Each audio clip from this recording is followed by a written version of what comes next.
Okay, what I want to talk about today, very briefly, it's not too long, is cropping. Now, cropping is something that photographers do a lot, and I think a lot of times you guys do it without any thought to the consequences. There's some negatives to cropping, and there's a couple different ways to do it, which is kind of nice. If you crop in camera raw, that crop can always be taken off. So just like any of our other camera raw adjustments that we have, they do not actually touch the original image. They're just saved in that .xml file, and you don't have to worry about 3 days later wanting to do a different crop or undoing the crop or whatever. It's right there. But if you're going to crop in camera raw, it's right here. You can click on that. There are different ratios. Now, typically, the ratio of your camera is what we call 4:3. No, it's a little bit more than that. I don't remember what the ratio is. But what you can do is you can constrain it to what the image has been shot at. And what I'm talking about is I'm talking about the ratio of width to height. Okay, how long the image is compared to the height. So if it's set right now like this to constrain to image, when I draw the box, you'll notice that even if well, no, it's not doing it. That's interesting. So it's allowing me constrain the image.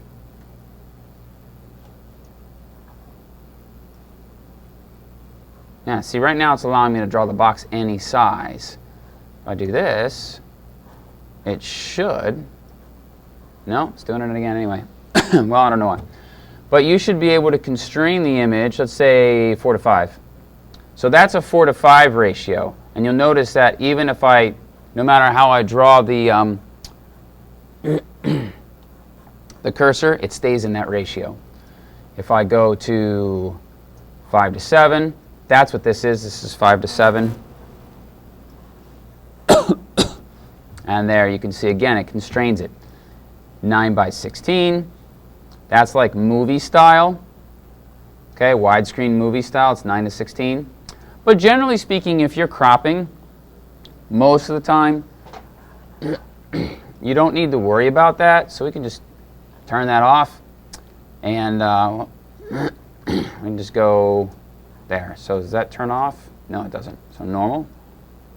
Yeah, there we go. And now I can adjust it however I want to crop in and, close in on her face if I wanted to get rid of extra details or whatever. Now, the photograph that I'm using here was actually photographed very tight and I don't think really needed cropping. I liked the space that she had, but if you wanted to crop out some of that extraneous stuff that's out there, you could do that. The other thing a lot of people like is going square, and cropping to a square. So there you could do a custom, and a ratio of 1:1 makes it a square. And now I can crop this photograph to a square image, which I like working in square. Where that comes from is some medium format cameras have square ratios, and now that's gotten really popular with Instagram and some of the other stuff, people doing square photographs, and now even square videos on Vine and things like that. So the square is very popular. So much so that I actually tend to use it less now because everybody's using square. It used to be square was really, really unique, especially with film. That meant you were using a very high-end medium format camera like a Hasselblad. You were shooting in what we called 6x6, which was 6 centimeters by 6 centimeters film stock, so the negative was 2.25 inches big. And it was really great film, great cameras, real sharp images because they were larger. Now it's just kind of a gimmick. But anyway, I could do this.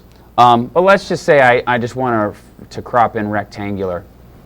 So I'm just going to go back to normal, and now I can crop in a little bit like this. And totally change the whole intensity of the photograph. I mean, it becomes much more intense like this. When I'm ready, I can just hit return, and it crops and it zooms in, and then you can hit done. Now, and then you'll see the change. If you want to get rid of that change, you go back to camera raw, and you can take the, under the crop tool, you can go to clear crop, and it will just undo that crop that you did before, and take it back to normal. This is really nice because you can, decide, what, I liked it better the way it was before, and you can just clear it. However, if you've got an image in Photoshop, so let's open this one.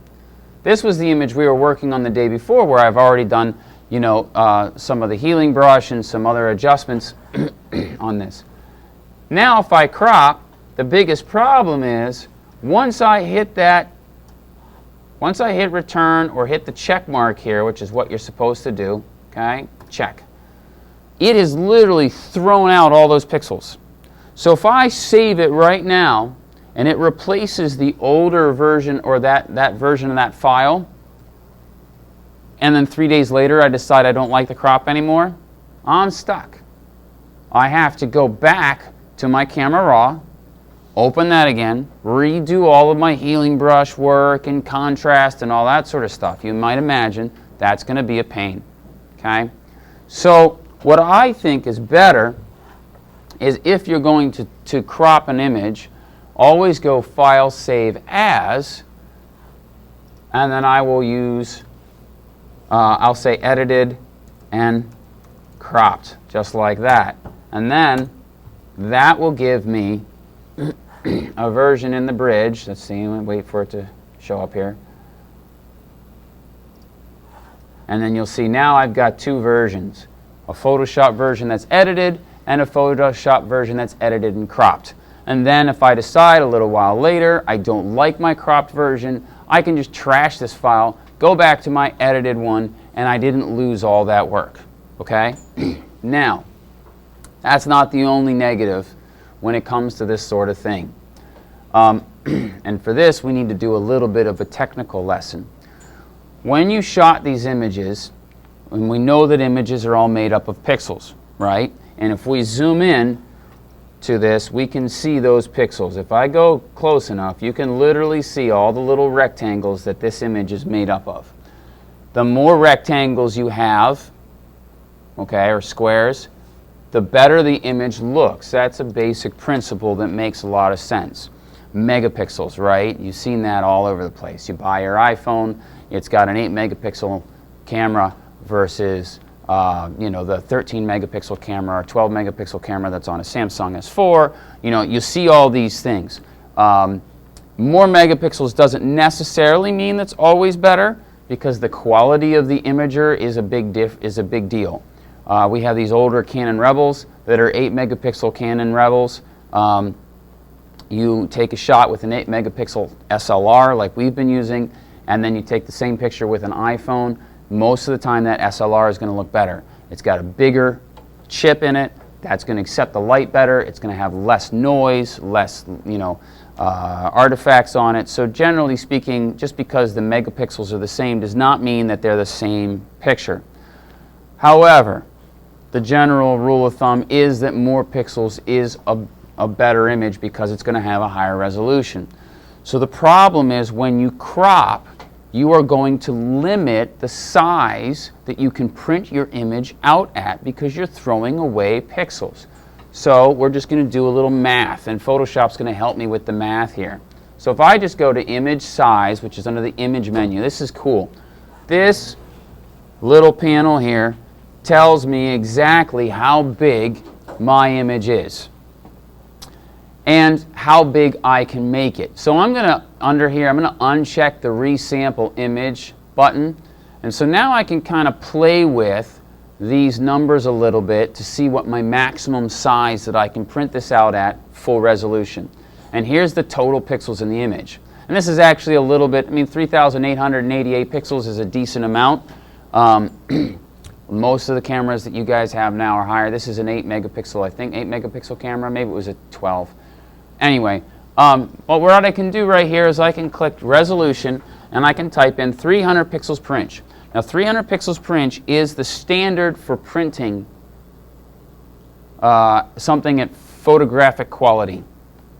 So if you want the image to be at its highest point, that standard is 300 pixels per inch.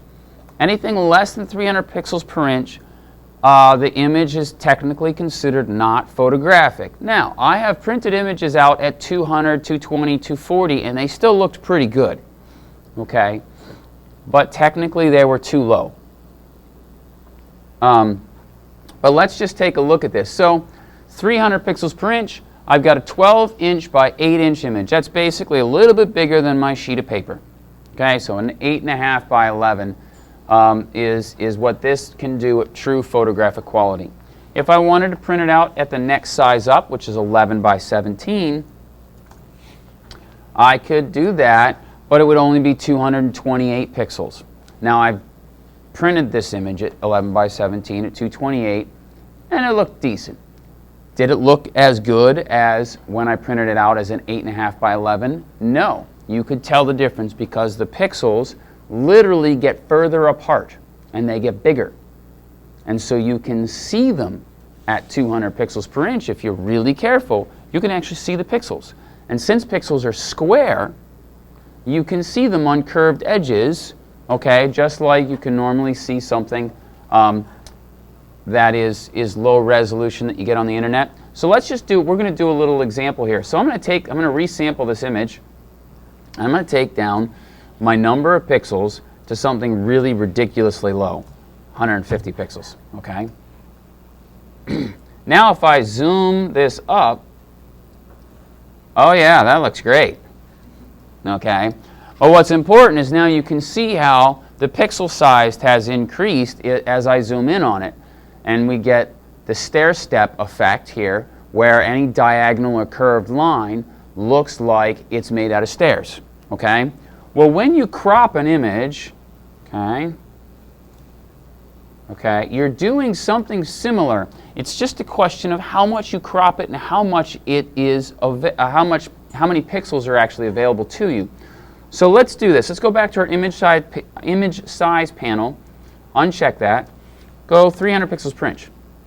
So right now, 300 pixels per inch, our maximum size is 12.96 by 864. I'm going to take a screenshot of that, okay, just like that, okay, so that, because I can't remember numbers to save my life. So that's it, and we can see the total number of pixels right there, okay. So 12.96 by 864. So now I'm going to cancel. Let's crop this image, and I want you to see what happens. So when I crop this image, I'm going to crop it basically about the same as what I did before. I'm going to go nice and tight in on her face. That looks pretty good. Okay. That's a standard. That's a pretty fair crop. That's a decent crop. If you have to crop an image more than this, you're in trouble. You really need to reshoot it. Okay. I mean, that's basically what it comes down to. I mean, if you can. Sometimes you can't. So now I've cropped the image. Let's go back to our image size, and you'll notice something interesting is going to happen here. If I uncheck resample and go to 300 pixels per inch, look at the maximum size that I can get now. I can't even get a full sheet of paper now, technically. I can't even go to an 8.5 by 11. So I've reduced the ability for this photograph to be enlarged and printed effectively. Now here's the funny thing. Let me take a screenshot of this. And this is where you just gotta kind of trust it. Trust the numbers is what I mean. Does this image look any worse than the previous version on the screen? No. How many of you have ever printed a photograph off the internet? It looked fine on the monitor, but when you print it out, it looks like crap. Yeah. Okay. Your monitor, as good as these monitors are, most monitors are 72 pixels per inch. That's it. So an image will look just fine on a screen at 72 pixels per inch, but when you try and print it out on a printer at 72 pixels per inch, not so much. Okay?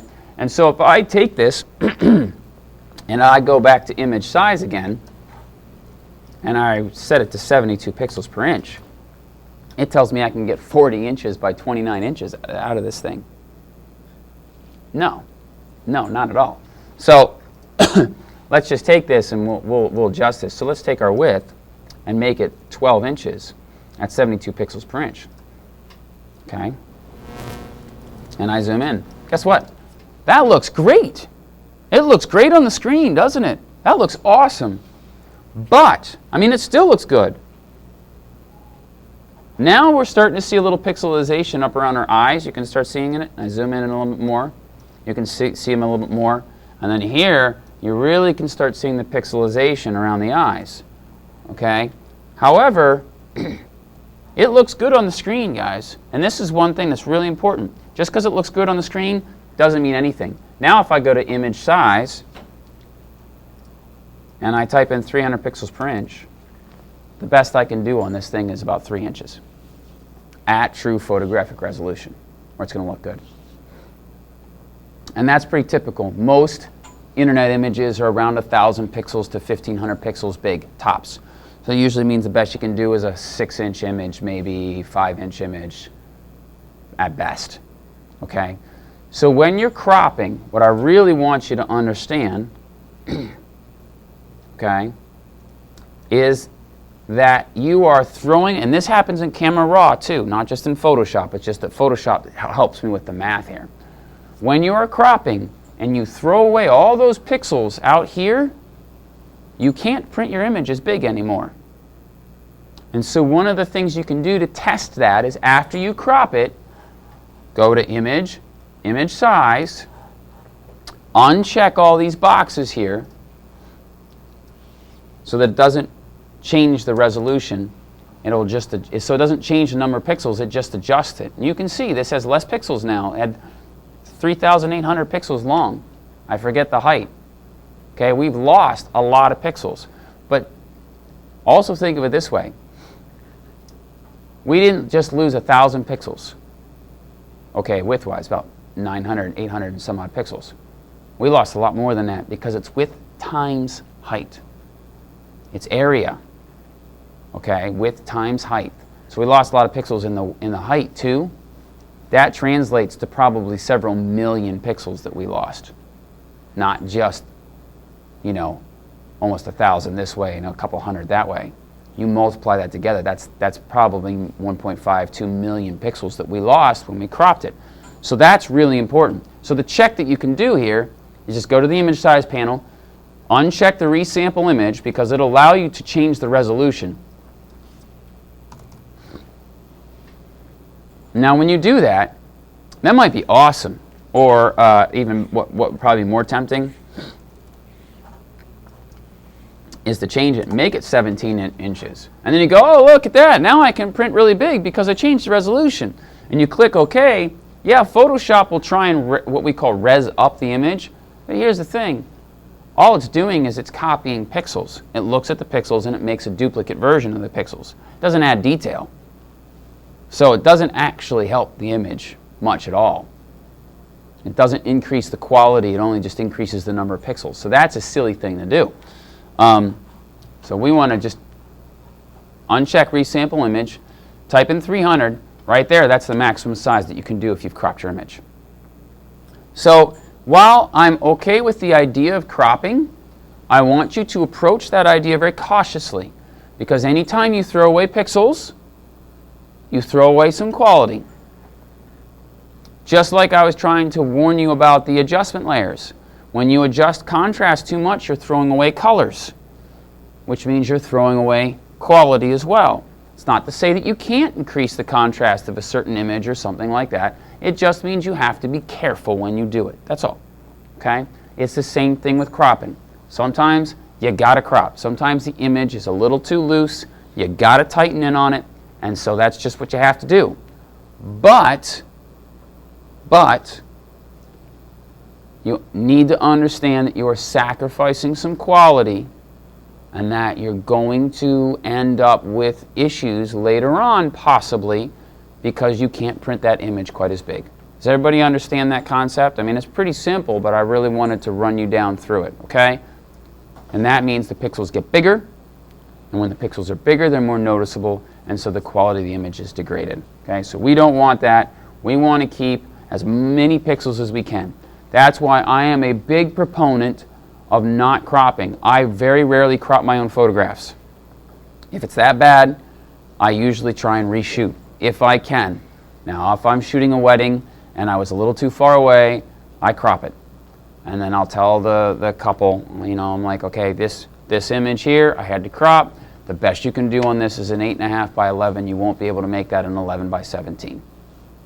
Just so that they know. And I just try to be honest about it, because I'd rather be honest about it ahead of time than have them spend $20 on an 11 by 17 and then it looks like crap when they get it back. Because then they're more mad at me than they would have been when I just say, hey, look, I was a little far away, this happened, I got the picture, I was ready, I was just too far away, but I had to crop to show what I wanted to show, and so the photograph is not as useful. But I got it, I could have missed it, but I got it. They usually understand that, So it's just important that you understand what you're doing and how bad it can get. And last point of review, if you're doing this in Photoshop, make sure you save it as a new file and rename it cropped, so that you know that this was the file that you cropped it in. That way you have your original Photoshop file with all your other adjustments. Got it? Okay, let's get to work.